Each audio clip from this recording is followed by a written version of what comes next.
Just నేను points అన్నీ చేసుకున్నా, ఏంటి ఎలాగా అసలు ఇది చేయడం వల్ల ఏవేవి అడ్వాంటేజెస్ ఉంటాయి ఏంటి.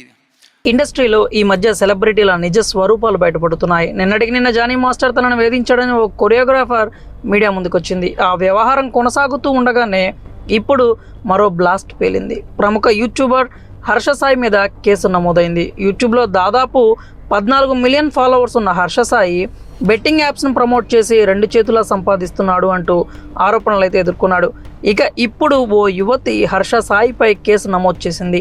పెళ్లి పేరుతో 2 కోట్ల రూపాయల వరకు తన వద్ద వసూలు చేశాడంటూ ఆవిడ ఆరోపించారు. ఇప్పటికే ఆమె పోలీస్ స్టేషన్లో ఉన్నట్లు తెలుస్తోంది. హర్ష సాయితో పాటు అతని తండ్రి రాధాకృష్ణపై కూడా బాధితురాలు ఫిర్యాదు చేసిందని తెలుస్తోంది. పేదలకు సాయం చేస్తూ వీడియోలు తీసుకుంటూ సోషల్ మీడియాలో పోస్ట్ చేస్తుంటాడు హర్ష సాయి. ఇలాగే ఫాలోవర్స్ను సొంతం చేసుకున్నాడు. హర్ష సాయి హీరోగా ఈ మధ్య ఓ సినిమా కూడా మొదలైంది. అతనే సొంతంగా ఓ కథ రాసుకొని స్వీయ దర్శకత్వంలో హీరోగా నటించిన చిత్రం మెగా. అప్పట్లో టీజర్ను కూడా విడుదల చేశారు. అయితే ఆ సినిమాకు నిర్మాత ఎవరో కాదు, Bigg Boss fame Mitra Sharma.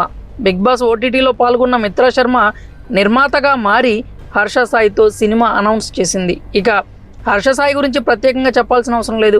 YouTube ద్వారా సెన్సేషన్గా మారాడు. తన కంటెంట్తో ఎన్నో లక్షల మంది అభిమానులను సంపాదించుకున్నారు. పేదవాళ్లకు సాయం చేస్తూ తెలుగు రాష్ట్ర ప్రజలకు బాగా దగ్గరయ్యారు. అయితే కొన్నాళ్ల నుంచి హర్ష సాయి వివాదాల్లో చిక్కుకుంటూ వస్తున్నాడు. మరి హర్ష సాయిపై ఈ విధమైన కేసు నమోదు కావడాన్ని ఎలా చూస్తారు? మీ అభిప్రాయాలను కామెంట్స్ రూపంలో తెలియజేయండి. నిజమే కదా, మనం ఎక్కువ ఇవ్వాలంటే మనకు ఎక్కువ డబ్బులు కావాలి, లేకపోతే ఎలా అవుతుంది.